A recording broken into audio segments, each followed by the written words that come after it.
సాధారణంగా చాలామందికి డబ్బు విషయంలో 3 పెద్ద భయాలుంటాయి. అవేంటంటే ఇన్వెస్ట్ చేస్తే డబ్బు పోతుందేమో, రేపు ఎమర్జెన్సీ వస్తే ఏమవుతుంది, తప్పుడు నిర్ణయం తీసుకుంటే ఏమవుతుంది. ఈ 3 రకాల భయాల వల్ల చాలామంది తమ డబ్బును ఎక్కడ పెట్టాలో తెలియక సేవింగ్స్ ఒక ఇంట్లోనో లేదంటే ఇంట్లోనే క్యాష్‌గానో వదిలేస్తూ ఉంటారు. దీనివల్ల డబ్బు అక్కడే స్టక్ అయిపోయి ఉంటుంది. ఉదాహరణకు విజయవాడకు చెందిన రమేష్ బ్యాంక్ అకౌంట్‌లో 5,00,000 సేవింగ్స్ ఉన్నాయి. షేర్ మార్కెట్ అంటే రిస్క్ అనుకోవడం, మ్యూచువల్ ఫండ్స్ గురించి అర్థం కాకపోవడం, రియల్ ఎస్టేట్‌కు పెద్ద మొత్తంలో డబ్బు కావాలనుకోవడం, ఇటువంటి భయాల కారణంగా రమేష్ 5 ఏళ్ల పాటు ఆ డబ్బును సేవింగ్స్ అకౌంట్‌లోనే ఉంచాడు. దీనివల్ల అతనికి 3% వడ్డీ మాత్రమే వస్తుంది. ఇక్కడ అతనికి డబ్బు పెరిగినట్లు అనిపించినా కూడా 6% ఇన్‌ఫ్లేషన్ వల్ల డబ్బు విలువ చాలా వరకు తగ్గిపోయింది. అంటే భయం మనల్ని ఇప్పుడు వద్దు, తర్వాత చూద్దాం, ముందు ఎక్కువ సంపాదిద్దాం అనుకునేలా మోటివేట్ చేస్తుంది. దీనివల్ల విలువైన సమయం పోతుంది.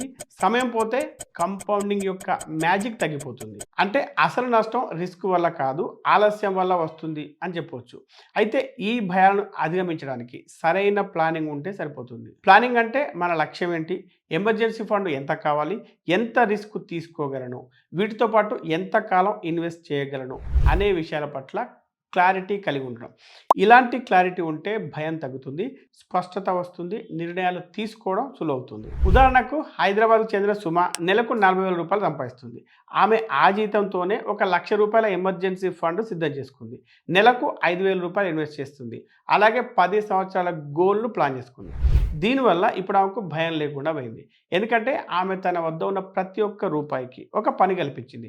అంటే ప్లానింగ్ వల్ల ఆమె డబ్బుకు స్వేచ్ఛ వచ్చింది. కాబట్టి ప్లానింగ్ లేని డబ్బు బ్యాంక్‌లో నిద్రపోతుంటే, ప్లానింగ్ ఉన్న డబ్బు పనిచేస్తుంది, పెరుగుతుంది, భవిష్యత్తును నిర్మిస్తుంది అని చెప్పవచ్చు. భయం సహజమే కావచ్చు, కానీ ఆ భయం కారణంగా బంధించబడిన డబ్బు మన కలల్ని కూడా బంధించి వేస్తుంది.